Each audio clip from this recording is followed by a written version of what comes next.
গত ক্লাস আমরা কি পড়াইছি মনে আছে তো? ইনফেকশন এবং ইনফেকশিয়াস ডিজিজটা শেষ করে দিচ্ছি, তাই না? ইনফেকশন অ্যান্ড ইনফেকশিয়াস ডিজিজ, ঠিক আছে? পড়ছেন ইনফেকশন এবং ইনফেকশিয়াস ডিজিজ?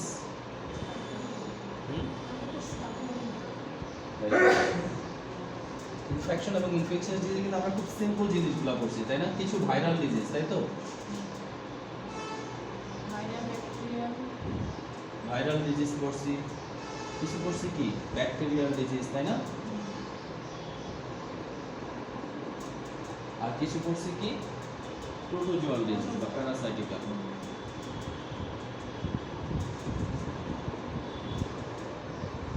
Protozoal disease. আর কি পড়ছি? ফিভার। ওকে, তাহলে ইনফেকশন এবং ইনফেকশিয়াস ডিজিজের সাথে ফিভারের কি সম্পর্ক? জ্বরের সম্পর্কটা কি? জ্বর কেন হয়?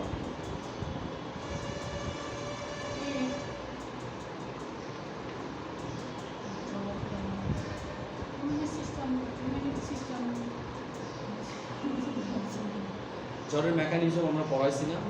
জ্বরটা কেন হয়?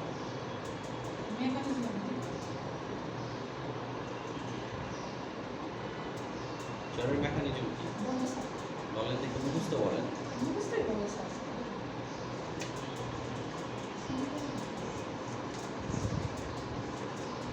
বডি টেম্পারেচার বাড়ে কোথা থেকে?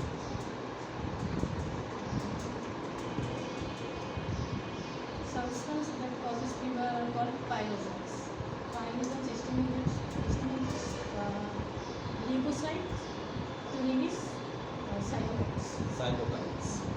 Cytokines stimulates COX enzyme. পাইরোজেনটা কি বলতে পারবেন?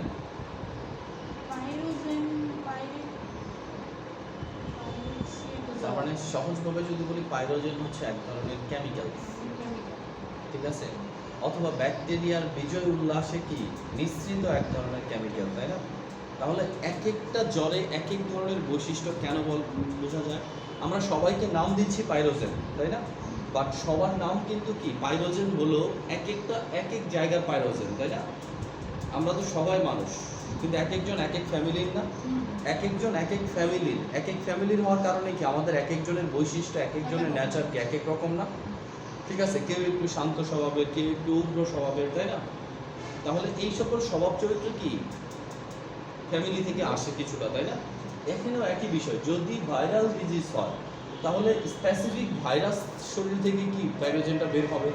ব্যাকটেরিয়াল ডিজিজ হলে ব্যাকটেরিয়াল শরীর থেকে কি পাইরোজেনটা বের হবে। এখন পাইরোজেনটা যখন বের হবে, ওই পাইরোজেনটা কি করবে? ওই ব্যাকটেরিয়ার রিপ্রেজেন্ট করবে, ওই ব্যাকটেরিয়ার বৈশিষ্ট্যকে। তাহলে টাইফয়েড ফিভারের পাইরোজেন যখন আমার শরীরে ঢুকবে, ওই পাইরোজেন যে জ্বর সৃষ্টি করবে, সেই জ্বরের বৈশিষ্ট্যের সাথে ডেঙ্গুর জ্বরের বৈশিষ্ট্য কি হবে না? মিলবে না। আবার ম্যালেরিয়ার জ্বরের যে বৈশিষ্ট্য, এই জ্বরের বৈশিষ্ট্যের সাথে মাম্পস, মিসেল, চিকেন পক্স এগুলো কি মিলবে না। আপনাকে সবসময় মনে রাখতে হবে যে আপনি কোনো রোগ নির্ণয়ের জন্য কখনোই প্যাথোলজিক্যাল টেস্টের উপর ডিপেন্ড করতে পারেন না, ঠিক আছে? রোগ নির্ণয়ের প্রথম এবং প্রধান হাতিয়ার হচ্ছে কি বলেন? রোগের লক্ষণ। আপনি যদি ভালো করে রোগের লক্ষণগুলো কি ধরতে পারেন, ভালো করে রোগের লক্ষণগুলো মুখস্থ করতে পারেন, তাহলে অবশ্যই আপনি কি করতে পারবেন? রোগ নির্ণয় করতে পারবেন। আর রোগ নির্ণয় করার পরে রোগের প্রগনোসিস, রোগের অবস্থা উন্নতি হচ্ছে কিনা, রোগ কতটা মারাত্মক, এটা জানার জন্য আমি ইচ্ছা করলে কি বিভিন্ন রকম টেস্ট দিতে পারি। যেমন আমার গ্যাস্ট্রিক আলসার হয়েছে, এই গ্যাস্ট্রিক আলসার ধরার জন্য কি আমাকে টেস্ট দিতে হবে? গ্যাস্ট্রিক আলসারের লক্ষণ দেখলে আমি বুঝতে পারি যে এটা গ্যাস্ট্রিক আলসার হয়েছে, তাই না? কি লক্ষণ দেখা যায় গ্যাস্ট্রিক আলসারে? গ্যাস্ট্রিক আলসারের লক্ষণের ক্ষেত্রে আমরা বলতে পারি ক্ষুধার মানে কি খাওয়ার পরে পেট ব্যথা শুরু হবে, তাই না? বমি হলে রক্ত বমি হবে, পেটের কোন সাইডে ব্যথা থাকবে, মাঝখান থেকে কি বাম দিকে ব্যথাটা ছড়াবে, বুঝতে পারি যে স্টোমাকে কি কিছু হয়েছে। কিন্তু স্টোমাকে ক্ষতটা কি পরিমাণ হয়েছে, কয়টা ক্ষত হয়েছে, 2টা 4টা 5টা, এটাকে আমি বুঝবো লক্ষণ দেখে। এইটার জন্য আমি চাইলে কি দিতে পারি? অ্যান্ডোস্কোপি দিতে পারে, কিন্তু এন্ডোস্কোপি দিয়ে আপনাকে গ্যাস্ট্রিক আলসার বুঝতে হবে এরকম কিছুই না। এরপরে দেখেন উইডাল ফিভার, ভিডাল টেস্ট। হ্যাঁ, ভিডাল টেস্ট কিসের জন্য দেয়? টাইফয়েডের জন্য দেয়। এখন ভিডাল টেস্ট টাইফয়েডের জন্য দেয়। ভিডাল টেস্টের রেজাল্ট দেখে আমি বুঝবো না যে রোগীর টাইফয়েড হয়েছে। আমি কি টাইফয়েড হয়েছে এটা নিশ্চিত, ঠিক আছে, নিশ্চিত হওয়ার পরেই আমি কি যে আরও কনফার্ম হওয়ার জন্য কি দিতে পারি? ভিডাল টেস্ট দিতে পারি। কারণ টেস্ট দেওয়ার জন্য কি রোগের সিমটমটা ইম্পর্টেন্ট, তাই না? আপনি ম্যালেরিয়াতে যদি টাইফয়েডের টেস্ট দেন, টাইফয়েডে যদি আপনি ডিপথেরিয়ার টেস্ট দেন, আসবে সব নেগেটিভ আসবে, তার মানে হয় না, ঠিক আছে? তার মানে টেস্টও যদি আপনি দিতে চান, বর্তমানে যে কোভিড অনেকে বলে যে 3 দিনের মধ্যে টেস্ট না করলে ওটা নেগেটিভ আসে, আসেনি। কিন্তু এটা কোভিডের কথা বলা যায়, সেটা বলছে ডেঙ্গুর কথা। না কেউ কোভিড এখন সেটা যেমন যাদের জ্বর আসে 3 দিনের মধ্যে টেস্ট না করলে ওটা নেগেটিভ আসে, 3 দিনের মধ্যে টেস্ট দিলে ওটা পজিটিভ আসে। না, বিষয়টা এরকম। কোভিড যদি হয়ে থাকে, কোভিড ভাইরাসের যখনই টেস্ট করবেন তখনই যদি থাকে এটা পজিটিভ আসবে, ঠিক আছে? কে বলছে আসে না? পলিমারিক চেইন রিঅ্যাকশন সবসময় পজিটিভ আসবে। কার? তাহলে টেস্টই করে নাই, বাসায় এসে স্যাম্পল নিয়ে গেছে, বাসায় এসে স্যাম্পল নিয়ে গেছে, বাসায় এসে টেস্ট করে নাই, ঠিক আছে? এখন বাংলাদেশে এরকম রেকর্ডের কি কম আছে নাকি যে কোভিডের টেস্ট করছে, কোভিড হয় নাই অথচ পজিটিভ দিয়ে তার বাসায় শোয়ায় রাখছে, এরকম নাই? 18 দিন না, আপনি যদি 20 দিন পরও নিয়ে যান, 30 দিন পরও নিয়ে যান, তার শরীরে যদি কোভিডের জীবাণু থাকে, পলিমারিক চেইন রিঅ্যাকশন অবশ্যই পজিটিভ আসবে।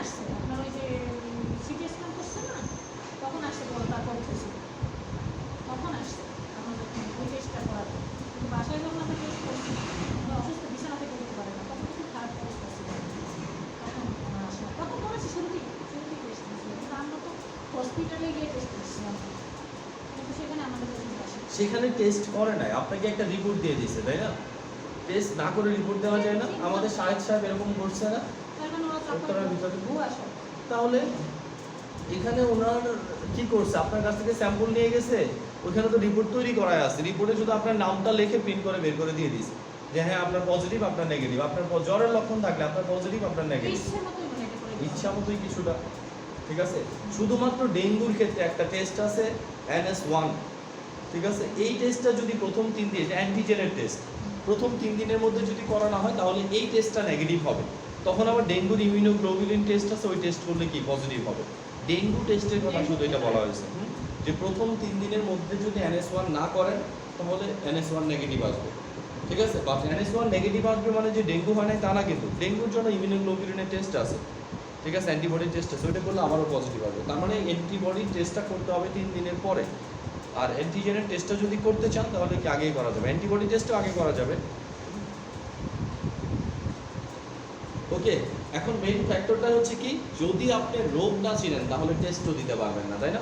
যেমন বাত জ্বর হয়েছে কারো, সন্দেহ আপনার যে ওনার বাত জ্বর হয়েছে, বাত জ্বরের লক্ষণগুলো আমরা জানি না, কি লক্ষণ বলেন তো?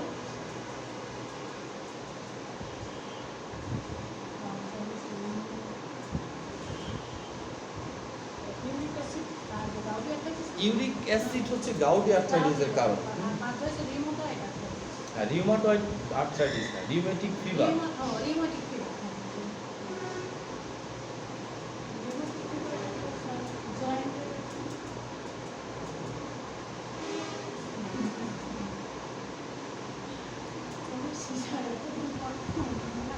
আসলে কি রোগগুলা কিছু কি পয়েন্ট, রোগের একদম A to Z মুখস্থ থাকতে হবে সবসময় তা না, রোগের কিছু কি পয়েন্ট আপনার কি মুখস্থ থাকতে হবে।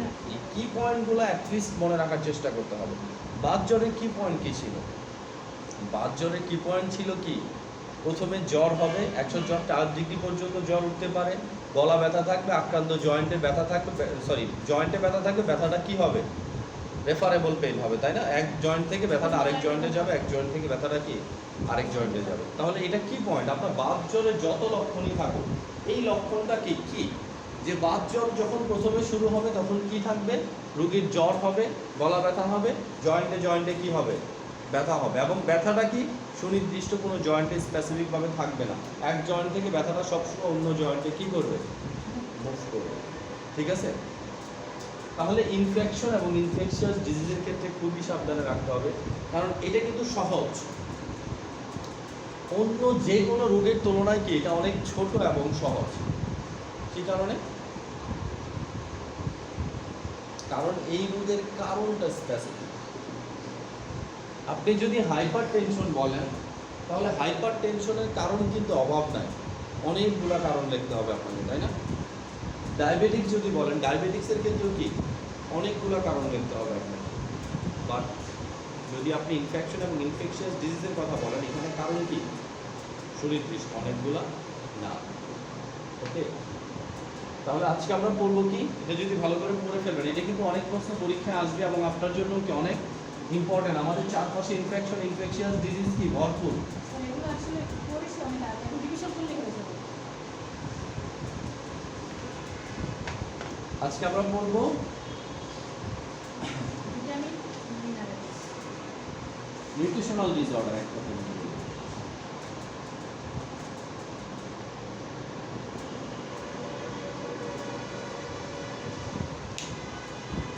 Nutritional disorder.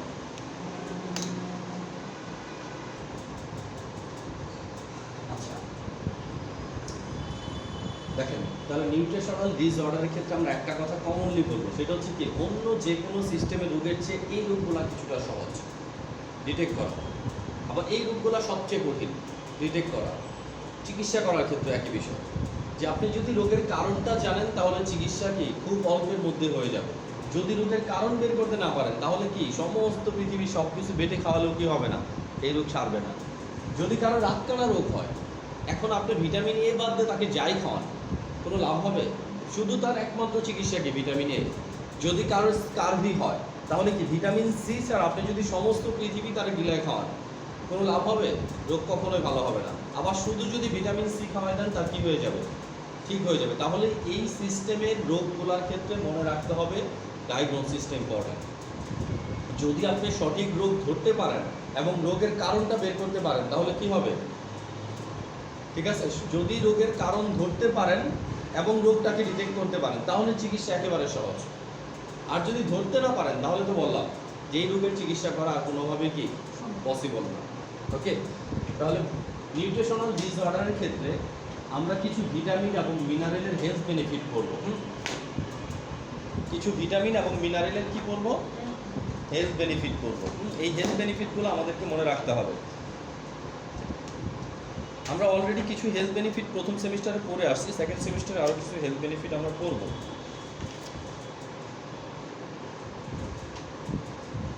বের করেন পেজ নাম্বার 132। ঠিক আছে, 132। তাহলে হেলথ বেনিফিট কিছু আজকে আমরা শুধু পড়ে যাই ভিটামিনগুলো। হ্যাঁ, ভিটামিনের হেলথ বেনিফিট মানে কি? স্বাস্থ্য উপকারিতা, তাই না? ভিটামিন এ প্রথমে আসেন, তাহলে ভিটামিন এর হেলথ বেনিফিট কি? টু মেনটেন কি বলেন? নর্মাল ভিশন, তাই না? আপনি যে চোখে দেখতেছেন, এই নর্মাল ভিশনটাকে মেনটেন করতে সাহায্য করতেছে কে? Vitamin A. আরেকটা জিনিস হচ্ছে নাইট ভিশন, তাই না? আমরা যে রাতের বেলায় বা হালকা আলোতে আফসা আলোতে চোখে দেখি, এটার কিন্তু খুব গুরুত্বপূর্ণ একটা কারণ হচ্ছে কি? Vitamin A. কিভাবে গুরুত্বপূর্ণ কারণ? কারণ আমাদের রেটিনাতে দুই ধরনের সেল থাকে, তাই না? কি কি সেল থাকে রেটিনাতে? চোখের রেটিনাতে দুই ধরনের সেল থাকে, নাম কি?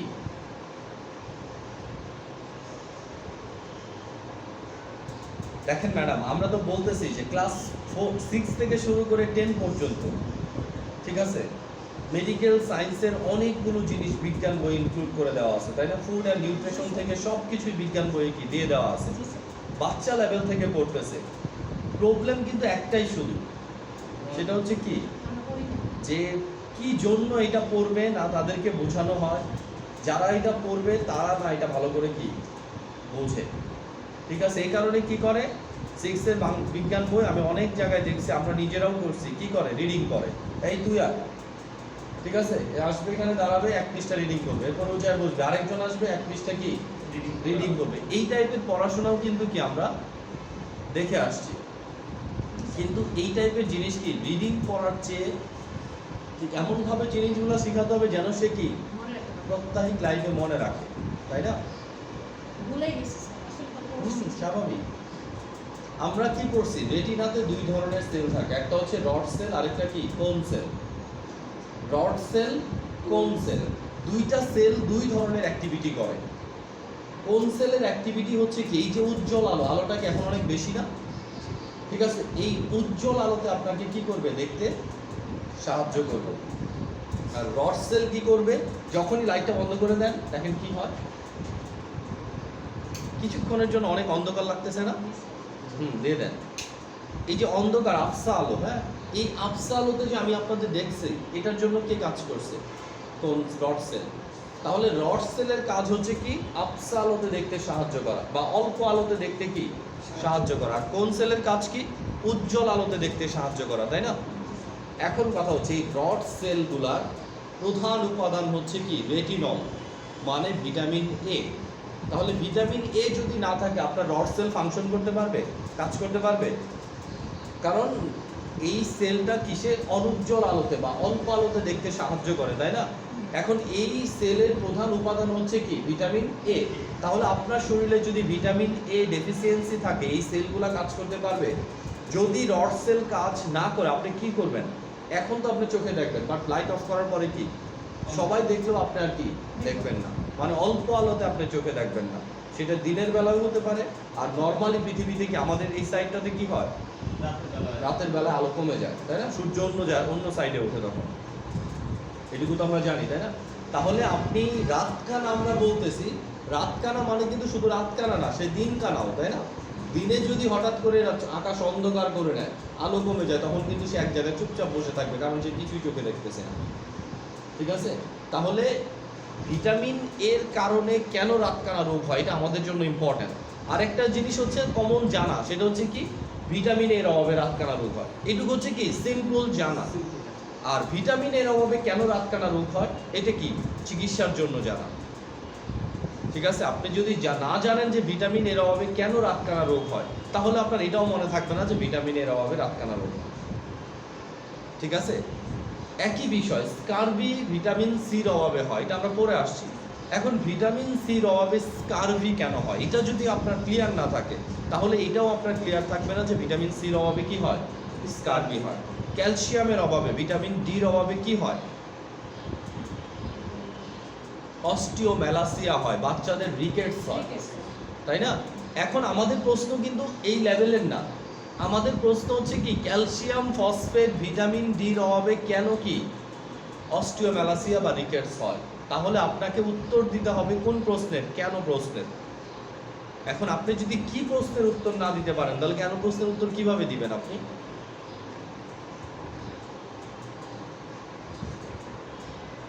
ঠিক আছে, ম্যাক্সিমাম এর ক্ষেত্রে আমাকে এটা মনে রাখতে হবে যে কেন হয়, বিশেষ করে কমন যে রোগগুলো আছে, এগুলোর ক্ষেত্রে অবশ্যই কি করতে হবে, মনে রাখতে হবে। তাহলে ভিটামিন এর ক্ষেত্রে আমরা দেখি কি কি, এক নম্বর কি বললাম, to maintain normal and night vision, immune সিস্টেমের জন্য প্রয়োজনীয় একটা ভিটামিন, নেসেসারি ফর গ্রোথ। তার মানে কি, বাচ্চার গ্রোথের জন্য, ইমিউন সিস্টেম বুস্ট আপ করার জন্য, এবং কি আপনার নর্মাল ভিশন নাইট ভিশন ঠিক রাখার জন্য কি লাগবে, ভিটামিন এ আপনার জন্য কি very much important. Okay, vitamin A deficiency disorder আমরা কিন্তু অলমোস্ট পড়ে আসছি, তাই না? ফার্স্ট সেমিস্টারে আমরা পড়ে আসছি না, ভিটামিন এর অভাবে কি, ভিটামিন এর পাশে বি ক্যারোটিন এবং রেটিনল, বিটা ক্যারোটিন, এগুলো হচ্ছে তাদের জেনেরিক নেম। হ্যাঁ, ভিটামিন এর মূল নামটা হচ্ছে বিটা ক্যারোটিন অথবা কি রেটিনল। ওকে, এরপর দেখেন ডেফিসিয়েন্সি ডিসঅর্ডার আমরা অলমোস্ট পড়েছি কি, night blindness, xerophthalmia, keratomalacia, photophobia, growth retardation, তাই না? এই টাইপের জিনিসগুলো আমাদের এমনি মনে থাকবে, কারণ রাতকানা রোগ যখন মানুষের হয়, আমরা এই সেমিস্টারে পড়ব যে শুধু রাতকানা পর্যন্ত সারা জীবন বসে থাকে না, রাতকানা থেকে ধীরে ধীরে মানুষ কি হয়ে যায়, ফুল কানা হয়ে যায়, তাই না? ওকে, সে দিন কানাও হয়ে যাবে। তাহলে রাত কানা তো সে আছে, আবার যখন দিন কানা হয়ে যাবে তখন কি হবে, ফুল কানা। ঠিক আছে, রাত কানা যোগ দিন কানা সমান সমান কি, ফুল কানা। ঠিক আছে, আলটিমেট কি হয়ে যাবে, সে ফুল কানা হয়ে যাবে। এখন কিভাবে হবে, কেন হবে, এটা আমরা জানবো। এরপরে দেখেন, আমরা তো বলছি যে অতিরিক্ত কোনো কিছুই আপনার শরীরের জন্য ভালো না, অতিরিক্ত কোনো কিছুই না। যেটাই আপনি বলেন, অতিরিক্ত একটা জিনিস বলেন এটা আপনার জন্য ভালো। অতিরিক্ত মায়ের ভালোবাসাও সন্তানের জন্য ক্ষতিকারক। আর এই একটা কথাই আপনি সবসময় হুম। কারণ কি সবসময় এই জিনিসটা অতিরিক্ত হয়, সেই জন্য এই কথাটাই আমি সবসময় বলি। কারণ কি সন্তানের প্রতি মায়ের ভালোবাসা এটা অসীম, ইনফিনিটিভ, তাই না? এইটার কোনো সীমা পরিসীমা কখনোই কেউ কল্পনা করতে পারবে না, তাই না? এটা অতিরিক্তই থাকবে। এটা অতিরিক্তই থাকবে, এবং এই অতিরিক্ত ভালোবাসা কখনোই সন্তানের জন্য কি হবে না, হানিকারক হবে না। সন্তান কি হবে, দুর্বল হয়ে যাবে। আপনি যদি আপনার ছেলে 9-10-এ পড়ে, এখনো পড়ে, আমার বাচ্চা শিশু এটা বাজার করতে যাবে, ঠিক আছে, ও কখনো বাজার শিখবে না। যে বয়সে যেটা করা উচিত সে বয়সে তাকে শিখানোই কি একজন আদর্শ মা এবং বাবার কি দায়িত্ব, তাই না? আমাদের দেশের বাবা মারাই শুধু পারে এই জিনিসগুলো, অন্য দেশে করে। না অন্য দেশে কি করবে? আপনি চিন্তা করেন, আমাদের দেশে বাবা মারাই এত উদার বাবা মা, যারা কি করে মাস্টার্স পাস একটা বেকার ছেলেকে কি করে 4-5 বছর পালে, তাই না? মাতৃ আদর পিতৃ আদরে কি ওই যে মাতৃছায়া হোস্টেলের মতো, ঠিক আছে, ওটা হচ্ছে কি সন্তানের মাতৃছায়া হোস্টেল। মায়ের হোস্টেলে বাপের হোস্টেলে 3-4 বছর থাকে, এরপরে আবার কি যখন বাপ মা দেখে যে ছেলের বয়স হয়ে যাচ্ছে, একটা কাজ করি বিয়ে শাদী করাই দেয়, এরপর বিয়ে শাদী করাই দিয়ে বউ ছেলে সহ পালে, বাচ্চা কাচ্চা হয় তাকে সহ পালে, এরপরে মাঝে মাঝে ছেলেরে বলে কিছু একটা কর, ঠিক আছে? এটা শুধুমাত্র আমাদের দেশে কি সম্ভব। পসিবল। আপনি বাইরের দেশে চিন্তা করতে পারবেন এটা? ইন্টারের পর থেকে সেলফ ডিপেন্ডেন্ট হওয়া শিখতে হবে কিছু কিছু ক্ষেত্রে। 18 বছর পর আর আপনারটা নিজেরটা নিজে করে খান। এখন যদি না শিখেন কখন শিখবেন? এখন যদি আপনি শক্ত না হন তাহলে কি পঙ্গু হয়ে গেলেন, তাই না? সবসময় আমরা বলি না ওই যে সৎ ছেলে আর আপন ছেলের কাহিনীটা বলি না, যে একটা মায়ের 2টা ছেলে, ঠিক আছে, একটা তার সৎ ছেলে আরেকটা কি তার আপন ছেলে, ঠিক আছে। এখন মাকে দেখে এলাকার মানুষ সবাই প্রশংসায় পঞ্চমুখ, কিসের জন্য? কারণ মা সারাদিন তার সৎ ছেলেটাকে কি করে কোলে কোলে নিয়ে থাকে, সারাক্ষণ খাওয়ায় খাওয়ায় দেয়, ঠিক আছে, একেবারে মাটিতে ফেলতে দেয় না, ঠিক আছে, সকল কাজে সে মা ডিপেন্ডেন্ট, ঠিক আছে, মা ছাড়া সে কিছুই বোঝে না। এলাকার মানুষ তো প্রশংসায় পঞ্চমুখ, এমন মা যেন সবার ঘরে ঘরে হয়, ঠিক আছে। আর তার ছেলেকে দিয়ে সব কিছু করা, বাজার করে তার ছেলে, সব কিছু করে কে? তার ছেলে। এই ছেলেকে সে কি একদম খাওয়ায়া পড়ায়া ধীরে ধীরে কি বিছানায় শোয়ার মতো বানায় ফেলতেছে। কিসের জন্য? তার মায়ের একটা চিন্তা যে আমার এই সৎ ছেলে যেন কি আমার নিজের ছেলের উপরে কখনো কি করতে না পারে, কর্তৃত্ব করতে না পারে। সেজন্য নিজের ছেলেকে কি করতেছে, শক্ত সামর্থ্য বানাচ্ছে, এটাকে ধীরে ধীরে কি বানাচ্ছে, দুর্বল বানাচ্ছে। বাট আপেক্ষিক দৃষ্টিতে কি সবাই চিন্তা করতেছে এমন মা যেন কি ঘরে ঘরে হয়, ঠিক আছে। হ্যাঁ, যে চালাক মা সে কখনো কি করবে না, হ্যাঁ করবে না, সে চিন্তা করবে দূরের কথা, তাই না? হ্যাঁ, মাদের এমন হওয়া উচিত না, সমান দৃষ্টিতে দেখা উচিত, তাই না? মা তো, কারণ কি আপনি যদি আপনার ছেলের মঙ্গলের কথা চিন্তা করে অন্য ছেলের ক্ষতি করেন, আরেকজন আছে, বেশিরভাগ মানুষই আছে আপনি বাদ দিয়ে, যে আপনার ছেলের ক্ষতি করবে, তার মানে আপনার ছেলের ক্ষতি হওয়াটা স্বাভাবিক। যদি আপনি এরকম ভাবেন, পৃথিবীতে তো একমাত্র আপনি, তাই না, যে আপনার ছেলের মঙ্গল চাচ্ছেন, আরেকজনের ক্ষতি চাচ্ছেন, ধরেন, তাহলে আপনি বাদ দিয়ে বাকিরা কি নিজের ছেলের মঙ্গল চাবে, আপনার ছেলের কি ক্ষতি চাবে, ধরেন, তাহলে কি কতগুলা মানুষ বাকি আপনি ছাড়া? সবাই বাকি না? তাহলে ক্ষতিটা কি নিজের হওয়ার সম্ভাবনা বেশি। সেজন্য ভুলেও কখনো কারোর প্রতি চিন্তাও করবেন না। কেউ যদি বাই দিস টাইম কোনো ক্ষতি করেও ভুলে যান, কারণ কি প্রকৃতি কাউকে ছেড়ে দিবে না, ঠিক আছে। সো অপেক্ষা করেন সময়ের জন্য, সময় আসবে সব ঠিক করে দিবে। সেই জন্য বললাম, যেখানে যে কথা থেকে এখানে গেলাম যে ভিটামিন অতিরিক্ত কি ভালো না, এটা আমার শরীরের জন্য এসেনশিয়াল, মানে একেবারে নিশ্চিত আমার জন্য কি লাগবে, এটা ছাড়া আমার চলবে না। বাট এটা আমার জন্য কি 100% উপকারী না। এটাও যদি অ্যাক্সেস হয় কি হবে, স্কাল প্রেশার কি হতে পারে, বেড়ে যেতে পারে, ঠিক আছে। তাহলে মাথা ব্যথা, হেডেক, এই জাতীয় জিনিস কি হতে পারে, হেয়ার লস, চুল কি পরে মানে হতে পারে, পরে যেতে পারে। এরপরে কি ব্লুরিড ভিশন, চোখের দৃষ্টিশক্তিতেও কি কোনো কোনো ক্ষেত্রে সমস্যা হবে। ইভেন যদি আপনি প্রেগনেন্সির প্রথম 3 মাস, প্রেগনেন্সি অবস্থায় প্রথম 3 মাস অতিরিক্ত ভিটামিন এ জাতীয় জিনিস খান, অতিরিক্ত ভিটামিন এ খান, সেই ক্ষেত্রে মিসক্যারেজেরও কি থাকে, একটা ঝুঁকি থাকে, ঠিক আছে। তার মানে কোন অবস্থাতে দিতে হবে কোন অবস্থাতে দিতে হবে না এটা আমার অবশ্যই কি মাথায় থাকতে হবে। ক্লিয়ার? এরপর চলে যান ভিটামিন ডি। ভিটামিন ডি কি করতেছে দেখেন, আপনি যদি ভিটামিনগুলোর হেলথ বেনিফিট জানেন, অনেক ডিজিজে আপনি কি করতে পারবেন, এই ভিটামিনগুলো ইউজ করতে পারবেন, যেটা কি সাধারণ মানুষ করছে না। যেমন it helps to maintain the constant level of calcium in blood. তার মানে ব্লাডের ক্যালসিয়াম লেভেলটাকে ঠিক রাখার জন্য ভিটামিন ডিটা কি উপকারী, ভিটামিন ডিটা কি কার্যকরী।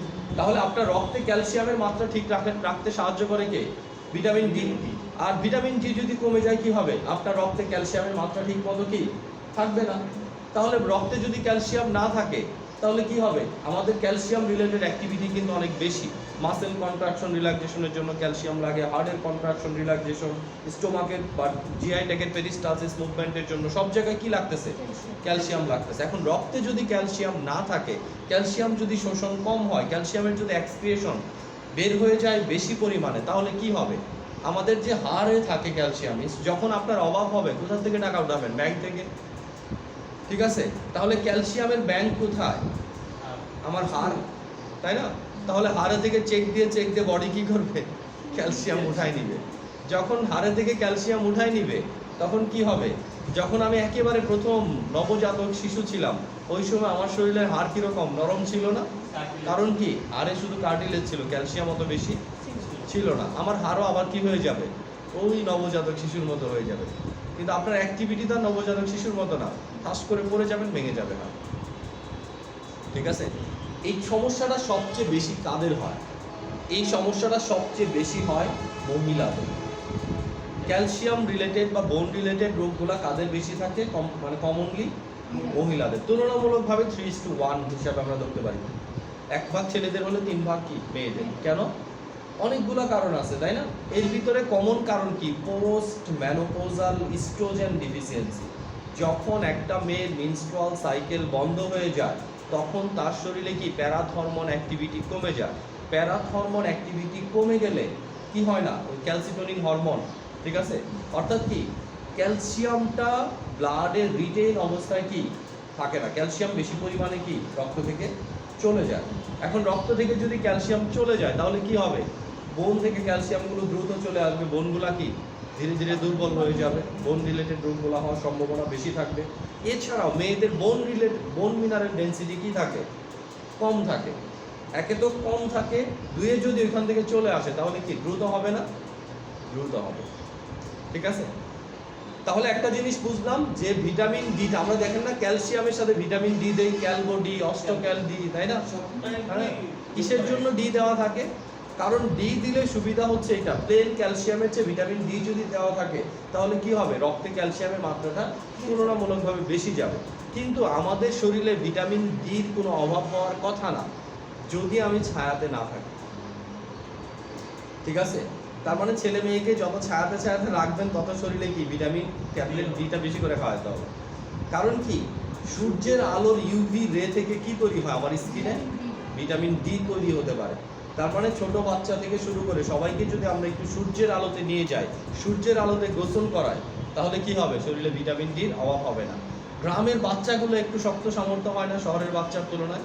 হাড়টিও মজবুত হয়, মানসিকভাবেও কি একটু শক্ত সামর্থ্য হয়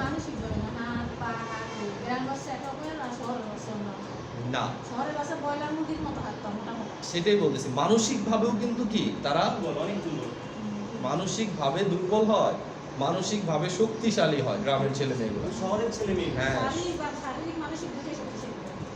আমি তো নিজে বুঝি না যে আমার ছেলে যখন বাড়িতে যায়, ঠিক আছে, ও যখন ওর বয়সী ছেলে মেয়েদের সাথে মিশে, ওর বয়সী ছেলে মেয়েরা যা জানে, যে অ্যাক্টিভিটিগুলো করে, ও শুধু তাকায় দেখে।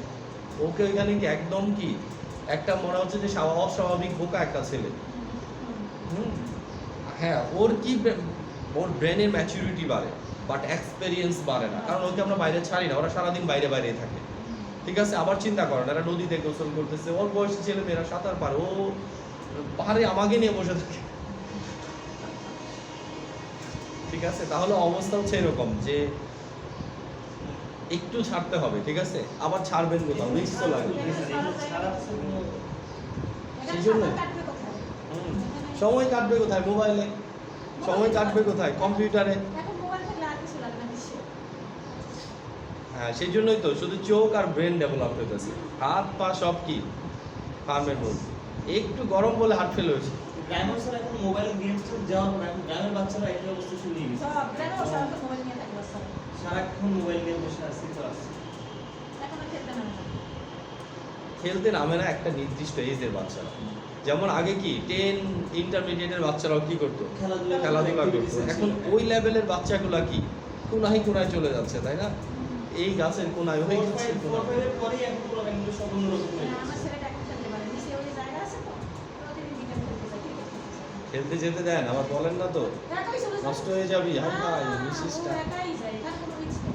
আচ্ছা, একটু দেখেন এরপরে help to secrete insulin and prolactin hormone. তাহলে vitamin D very much essential hormone for কি diabetic patient and lactating mother. তাহলে কোনো মার যদি বুকের দুধ কম হয় সেই ক্ষেত্রেও আমরা কি করতে পারবো, কারণ প্রোলেকটিন হরমোন কি করে, ব্রেস্ট মিল্ক নিঃসরণে সাহায্য করে না? তাহলে প্রোলেকটিন হরমোন নিঃসরণে সাহায্য করে কি ভিটামিন ডি। তাহলে ভিটামিন ডি যদি আমি আলাদাভাবে এই ল্যাকটেটিং মাদারকে দেই, তার অবশ্যই কি হবে, ব্রেস্ট মিল্ক নিঃসরণ আগের তুলনায় বেড়ে যাবে। আবার দেখেন ডায়াবেটিক্স পেশেন্ট যারা টাইপ 2 ডায়াবেটিক্স, তার মানে তার শরীরে ইনসুলিন কি হয়, নিঃসৃত হয় কিন্তু কি পর্যাপ্ত না। এই টাইপের পেশেন্টকেও যদি আমরা ভিটামিন ডি সাপ্লিমেন্ট দিই, সেখানেও কি হবে, ইনসুলিনের নিঃসরণটা আগের তুলনায় বেড়ে যাবে। তাহলে ভিটামিন ডির হেলথ বেনিফিটটা আমরা কি চাইলে চিকিৎসা ব্যবহার করতে পারি। অস্থি গঠনে সাহায্য করে, এটা আমরা জানি। কিডনি এবং প্যারাথাইরয়েড গ্ল্যান্ডের ফাংশনে সাহায্য করে, এটাও আমরা জানি। মেলানিন তৈরিতে সাহায্য করে, মাংসপেশি সংকোচন প্রসারণে সাহায্য করে। একেবারে ডাইরেক্টলি মাংসপেশি সংকোচন প্রসারণে সাহায্য করে না, সংকোচন প্রসারণে সাহায্য করে ইনডাইরেক্টলি। কীরকম? সংকোচনে সাহায্য করে কে, ক্যালসিয়াম। আর ক্যালসিয়ামকে ধরে রাখতে সাহায্য করে কে, ভিটামিন ডি। ভিটামিন ইতে আসেন, রিকেটস অস্টিওম্যালাসিয়া হয়, আমরা জানি এটা অতিরিক্ত ব্যবহার করলে জন্ডিস হতে পারে, ডিস্ট্রাকশন অফ আরবিসি, আরবিসি কি ভেঙে যেতে পারে। কোনো কিছু অতিরিক্ত ব্যবহার করা যাবে না। ওকে, ভিটামিন ই।